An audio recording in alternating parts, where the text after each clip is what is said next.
Hey, it's nearly 11:45 Eastern. Why not pull up a chair and wrap that sandwich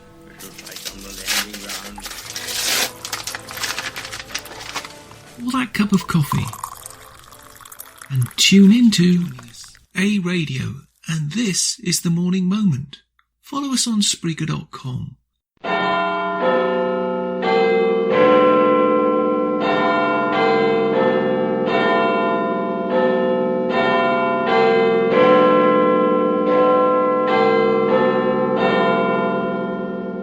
You're listening to A Radio.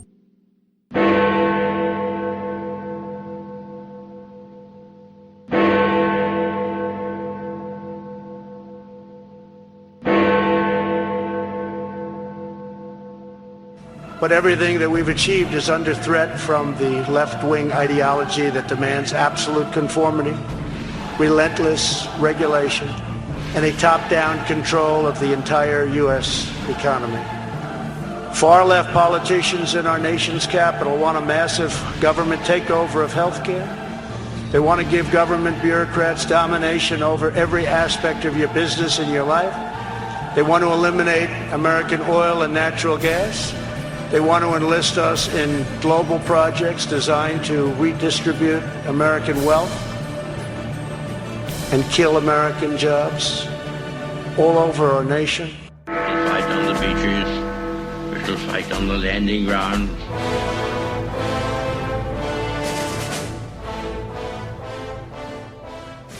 Thank you for joining us. You are listening to A Radio, and this is The Morning Moment. We're on weekdays, 11:45 Eastern. Follow us on Spreaker.com and click on the like button. So I decided today to put a series of DNC clips together for their virtual get-together. If they existed today, I think that their DNC platform would actually fit inside a phone box. But I digress. Unfortunately, I'm going to play for you my first clip, and it'll be from Michelle Obama. I'm not going to play it all because it's, well, quite frankly, way too rigid and rather boring. More importantly, it's full of lies. If only the mainstream media would enunciate them. But here goes. We were respected around the world, rallying our allies to confront climate change. And our leaders had worked hand in hand with scientists to help prevent an Ebola outbreak from becoming a global pandemic. 4 years later, the state of this nation is very different. More than 150,000 people have died, and our economy is in shambles because of a virus that this president downplayed for too long. It has left millions of people jobless. Too many have lost their health care. Too many are struggling to take care of basic necessities like food and rent. Too many communities have been left in the lurch to grapple with whether and how to open our schools safely. Internationally, we've turned our back not just on agreements forged by my husband, but on alliances championed by presidents like Reagan and Eisenhower. And here at home, as George Floyd, Breonna Taylor, and a never-ending list of innocent people of color continue to be murdered, stating the simple fact that a Black Life Matters is still met with derision from the nation's highest office. So there you heard it. What can I say about that? This mishmash of lies, falsehoods, and any other adjectives you want to use. She talks about Ebola as though Obama stopped it. No, he didn't, because it didn't affect the world like the China virus, and she knows that. That's a lie. Her husband did not stop planes flying from Africa, and it did infect people who were allowed back into the US with Ebola. How soon we forget. Her comments on the China virus were factually inaccurate. Her comments on her husband's agreement, she's obviously referring to the Iran deal, were so weak and had so little support in Congress that they could not pass that deal officially. In other words, to ratify it. So the so-called deal, by the way, not to mention the pallets of cash, he had zero authority to do so, but he tossed them all over to Iran. The Middle East was in turmoil when Donald Trump came to office. Absolute chaos. Remember the JV team? They had control, and they were known as ISIS, and over large swathes of territory with no end in sight. Your husband, Mrs. Obama, pulled out of Iraq, leaving a vacuum that others filled. The lies you speak are only to cover your husband's, not to mention several Secretary of State's, incompetence. Next is Colin Powell. Hi, I'm former Secretary of State Colin Powell. 100 years ago, a young immigrant left a dirt farm in Jamaica and set out for America. 3 years later, a ship pulled into New York Harbor, and a young Jamaican woman gazed up at the Statue of Liberty for the first time. They became my parents, and they inspired me to finish college and join the Army. This began a journey of service that would take me from basic training to combat in Vietnam, up the ranks to serve as Chairman of the Joint Chiefs of Staff and Secretary of State. The values I learned growing up in the South Bronx and serving in uniform were the same values that Joe Biden's parents instilled in him in Scranton, Pennsylvania. I support Joe Biden for the presidency of the United States because those values still define him, and we need to restore those values to the White House. Our country needs a commander-in-chief who takes care of our troops in the same way he would his own family. For Joe Biden, that doesn't need teaching. It comes from the experience he shares with millions of military families, sending his beloved son off to war and praying to God he would come home safe. Joe Biden will be a president we will all be proud to salute. With Joe Biden in the White House, you will never doubt that he will stand with our friends and stand up to our adversaries, never the other way around. He will trust our diplomats and our intelligence community, not the flattery of dictators and despots. He will make it his job to know when anyone dares to threaten us.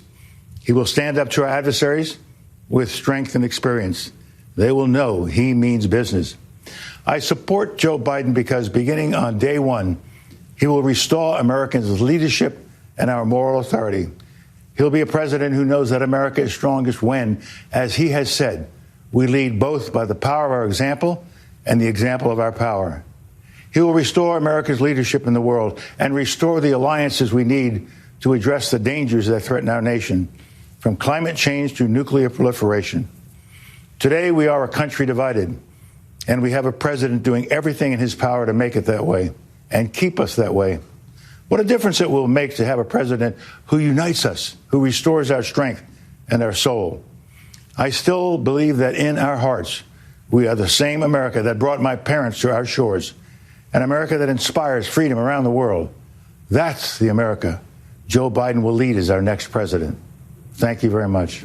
All I can say is, what a tremendous disappointment. That's really all I can say. Lost in some political haze under the misapprehension that saying the exact opposite of the truth actually makes it so. Very sad to see. Very, very sad to hear. Next is John Kerry. Hi, I'm John Kerry. For the 8 years of the Obama-Biden administration, we led by example. We eliminated the threat of an Iran with a nuclear weapon. We built a 68-nation coalition to destroy ISIS. We forged a 195-nation agreement to attack climate change. We stopped Ebola before it became a pandemic. Donald Trump inherited a growing economy and a more peaceful world. And like everything else he inherited, he bankrupted it. When this president goes overseas, it isn't a goodwill mission, it's a blooper reel. He breaks up with our allies and writes love letters to dictators. America deserves a president who is looked up to, not laughed at. Donald Trump pretends Russia didn't attack our elections, and now he does nothing about Russia putting a bounty on our troops. So he won't defend our country. He doesn't know how to defend our troops. The only person he's interested in defending is himself. This is the bottom line. Our interests, our ideals, and our brave men and women in uniform can't afford 4 more years of Donald Trump. Our troops can't get out of harm's way by hiding in the White House bunker. They need a president who will stand up for them, and President Biden will. Joe's moral compass has always pointed in the right direction, from the fight to break the back of apartheid to the struggle to wake up the world to genocide in the Balkans. Joe understands that none of the issues of this world, not nuclear weapons, not the challenge of building back better after COVID, not terrorism, and certainly not the climate crisis, none can be resolved without bringing nations together with strength and humility. Joe understands our values don't limit our power, they magnify it. He knows you can't spread democracy around the world if you don't practice it at home. And he knows that even the United States of America needs friends on this planet. Before Donald Trump, we used to talk about American exceptionalism. The only thing exceptional about the incoherent Trump foreign policy is that it has made our nation more isolated than ever before. Joe Biden knows we aren't exceptional because we bluster that we are.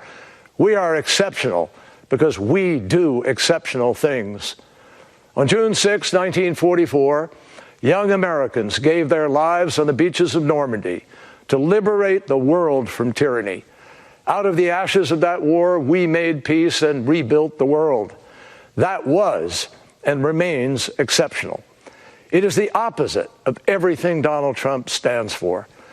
This moment is a fight for the security of America and the world.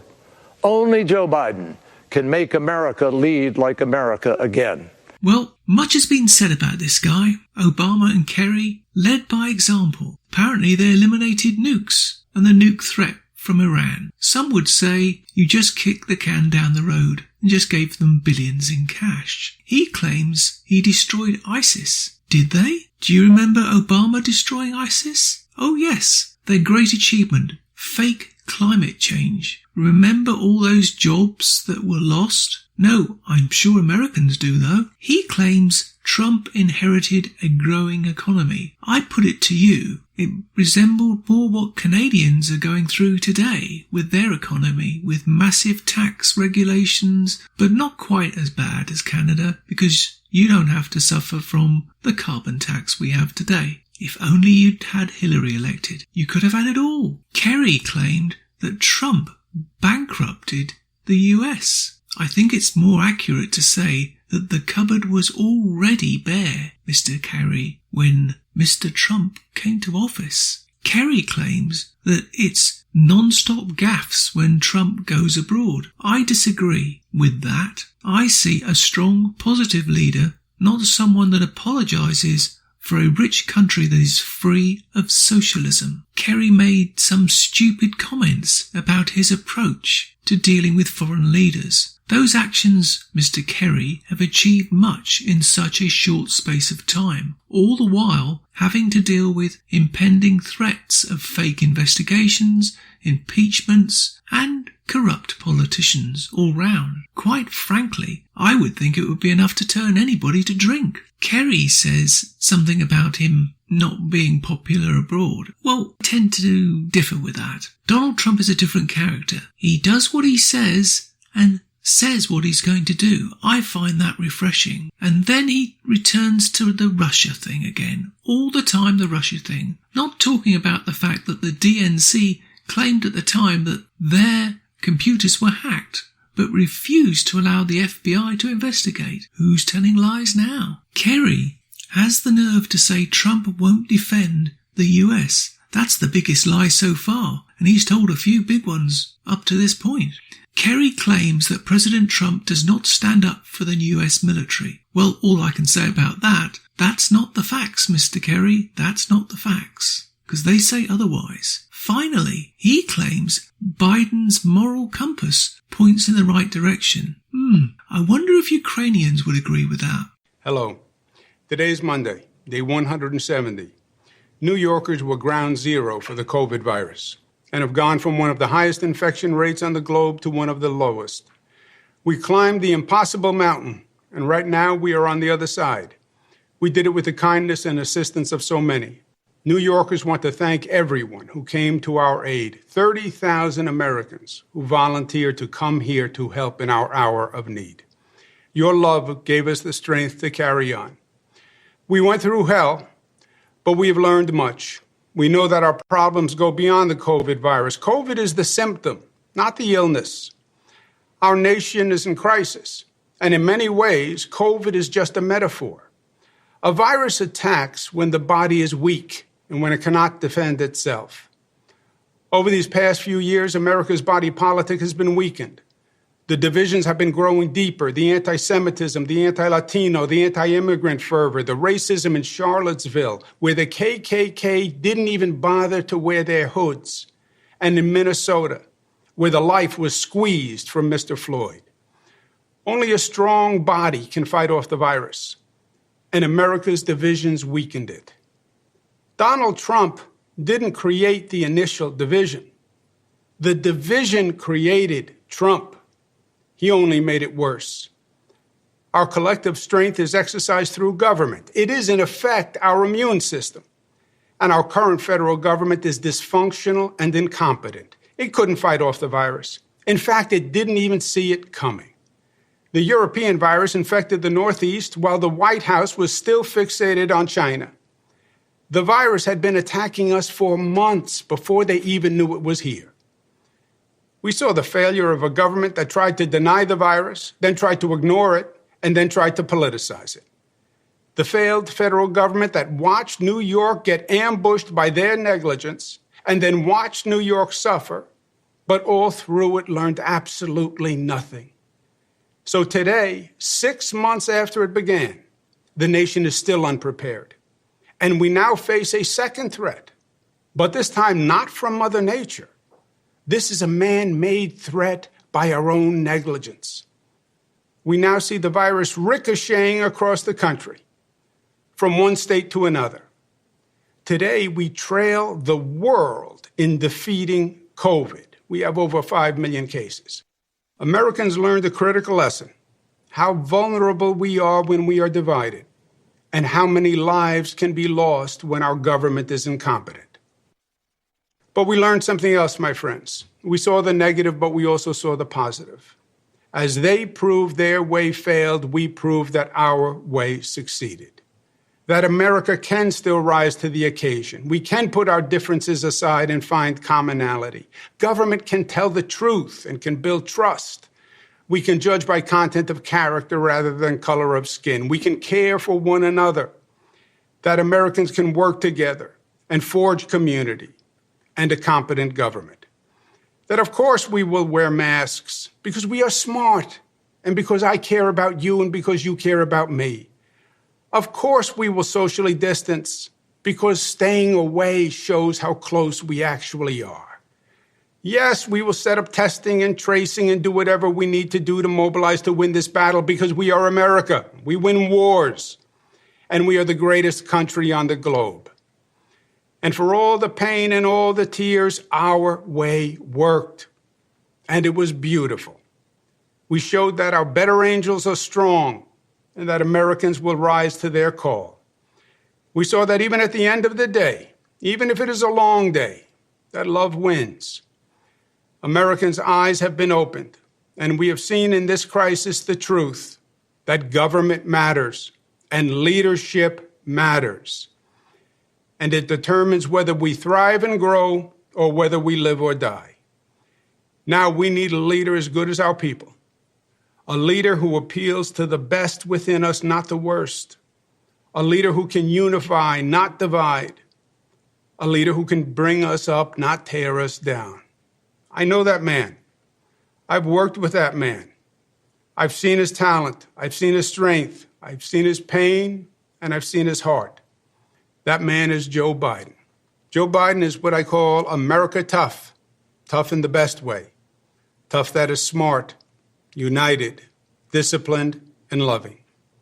Joe Biden can restore the soul of America, and that's exactly what our country needs today.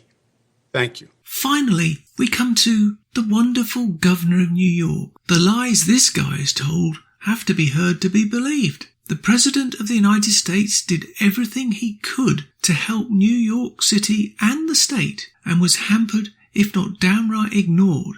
After this point, I'm not going to bother to answer any more point-to-points, but rather just this one. Fox and Friends weather person had her mother and father-in-law lost to COVID-19 in a New York rest home. She suffered the awful effects of Andrew Cuomo's policies, playing political games with actual human beings. I find that both shocking and disgraceful. Here's part of what she's been up to in that regard. New York's nursing home tragedy hitting close to home in our own Fox News family. As you know, Janice Dean lost both her father-in-law and mother-in-law tragically to the COVID-19 virus, while nursing home facilities brought them back in. Earlier this week, she finally testified before New York State's lawmakers after initially being denied that opportunity last week. And yesterday, she joined a bipartisan group of state lawmakers calling for an independent investigation into New York's nursing home deaths.